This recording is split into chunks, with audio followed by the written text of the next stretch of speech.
रूहानी ताकतें हमारे आसपास हमेशा मंडराती रहती हैं। उनकी एक अलग ही दुनिया होती है जो वास्तविकता में तो दिखाई नहीं देती, लेकिन कुछ घटनाओं से महसूस जरूर होने लगती है। ऐसी ही एक हवेली भूत की है। दरअसल एक पुरानी हवेली है जिसमें कई साल पहले राजा महाराजा रहा करते थे, लेकिन अब वह वीरान पड़ी है क्योंकि उन राजाओं के वारिस देश से बाहर जा चुके हैं। हवेली की हालत जर्जर हो चुकी है। अब उसे मरम्मत की जरूरत है। इसके लिए शासन के नोटिस के अनुसार संपत्ति के मालिक को सूचित किया जाता है। कुछ दिनों में पूर्व राजाओं के वारिस में से एक लड़की हवेली में अपने बच्चे के साथ दाखिल होती है, जो कि उस जमाने के राजा के नाती की लड़की थी। उसका नाम उर्मिला था। उसके पति की कार एक्सीडेंट में मौत हो चुकी थी। अब वह विधवा हो चुकी है, लेकिन उसके पास उसका एक बेटा है जो 8 वर्ष का है और वह भी अपनी माँ के साथ हवेली आया है। हवेली बहुत विशाल थी, इसलिए उसकी साफ सफाई के लिए कई मजदूर बुलाए गए, जिन्हें चप्पे चप्पे की सफाई करने का ठेका दिया गया।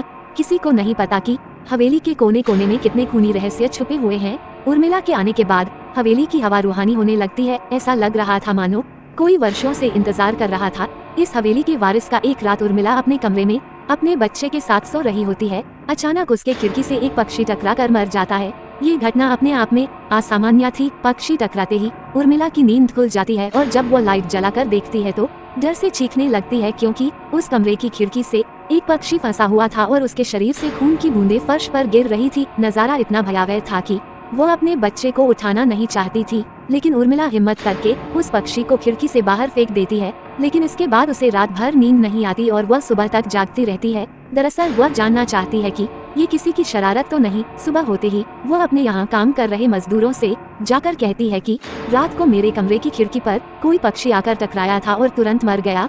क्या तुम लोगों में से किसी ने ये हरकत की है?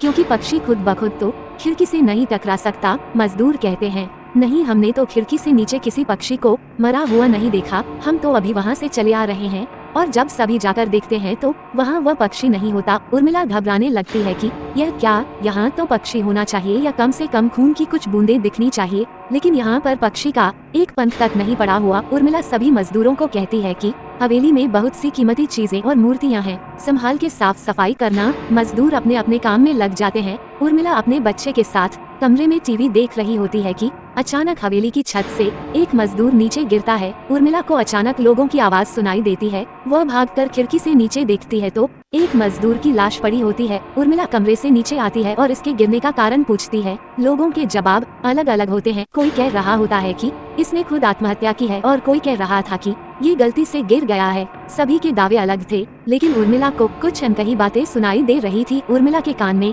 अचानक एक आहट के साथ आवाज आती है, अपने बच्चे को बचा सकती है तो बचा ले। उर्मिला ये वाक्य सुनते ही अपने कमरे की तरफ भागने लगती है, क्योंकि कमरे में उसका बच्चा अकेला टीवी देख रहा होता है। जैसे ही उर्मिला कमरे में पहुंचती है तो उसका बेटा खिड़की से कूदने वाला ही होता है कि उर्मिला उसका पैर पकड़ लेती है और वह खिड़की से लटक जाता है। उर्मिला पूरी ताकत से उसे ऊपर खींचती है, लेकिन बच्चा फिर भी कूदने की जिद कर रहा होता है। उर्मिला किसी कदर अपने बच्चे को काबू में करती है और कमरे के बाहर आ जाती है और वो मजदूरों से पूछती है, बताओ क्या है इस हवेली में, क्योंकि ये बच्चा तो ऐसा नहीं कर सकता और अभी यह सब जो हो रहा है कुछ अलग ही चल रहा है। तभी एक बूढ़ा मजदूर उर्मिला से कहता है, बेटी, ज्यादा जानना हो तो अपने पूर्वजों की कहानी पढ़ो, तभी तुम्हें इस हवेली का इतिहास पता चलेगा। इस हवेली की कहानी की किताब इसी गांव के सरपंच के घर में रखी होती है, जो कि बहुत साल पहले मर चुके थे, लेकिन अब भी उनके बेटों के पास वह किताब मौजूद थी। उर्मिला सरपंच के घर पहुंचती है और किताब ले लेती है। किताब पढ़ते ही उसे पता चलता है कि इस हवेली में एक नौकर नौकरानी भी थे, जिनके बीच में बहुत प्यार था और वह कई सालों से हवेली की सेवा कर रहे थे। लेकिन एक बार रानी के शाही गहने चोरी हो गए और उसके शंका में राजा ने नौकरानी को चोरी की सजा दी और उसे जिंदा दफना दिया गया। उसके गम में उसके पति ने भी अपनी जान दे दी और उसके 1 महीने बाद ही उस राजा ने अपनी ही तलवार अपने गले में घुसेड़कर आत्महत्या कर ली। उसके बाद छोटे मोटे हादसे हवेली में होने लगे, जिस वजह से यह हवेली हमेशा के लिए बंद कर दी गई। कई सालों के बाद वहाँ कोई आया है, जिससे वहाँ रहने वाली आत्माओं को मौका मिल गया फिर से बदला लेने का। उर्मिला हवेली का रहस्य जानकर यहाँ से जाना चाहती है, क्योंकि उसे अपने बच्चे की चिंता है, इसलिए वह रात में ही कार लेकर एयरपोर्ट के लिए निकल जाती है।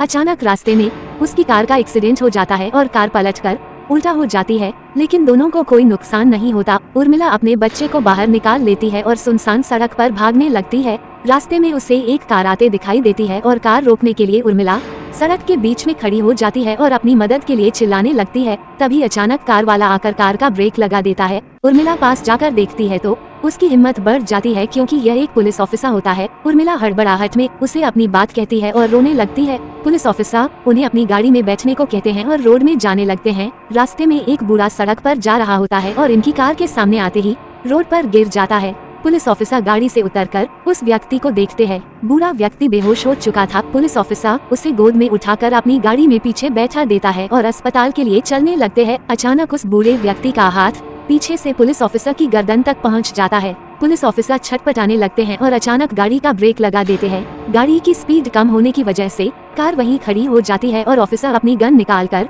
बूढ़े की तरफ निशाना लगाकर गोली चला देता है। बूढ़े की सर में गोली लगने से भी उसकी जान नहीं जाती है। महिला और पुलिस ऑफिसर दोनों समझ चुके थे कि यह कोई भूत है। भूत को देखते ही उर्मिला अपने बच्चों को लेकर बाहर निकल जाती है और इसी बीच पुलिस ऑफिसर भूत की पकड़ से अपने आप को छुड़ाने में कामयाब हो जाते हैं। पुलिस ऑफिसर के बाहर निकलते ही तीनों बाहर रोड से भागने लगते हैं और कुछ देर भागते हुए उन्हें सड़क के किनारे जगमगाती लाइट्स दिख रही होती है। पुलिस ऑफिसर उर्मिला से कहते हैं कि मैडम यह एयरपोर्ट है, जल्दी चलिए। उर्मिला अपने बच्चों को लेकर एयरपोर्ट के अंदर पहुंच जाती है। एयरपोर्ट पहुंचते ही उर्मिला की जान में जान आ जाती है क्योंकि पुलिस ऑफिसर की बहादुरी की वजह से उसके बच्चे की जान बच गई थी। लेकिन हवेली में भूतिया ताकतों का आधिपत्य अभी तक बना है और इसी के साथ खूंखार भूतिया कहानी खत्म हो जाती है। आपसे फिर मिलेंगे एक नई कहानी के साथ अगले वीडियो में। हमारे चैनल को लाइक, सब्सक्राइब और शेयर करके अपना प्यार और सपोर्ट बनाए रखें ताकि हम जैसे ही नई कहानी डालें आपके पास सबसे पहले पहुंचे। हमारे साथ बने रहने के लिए धन्यवाद।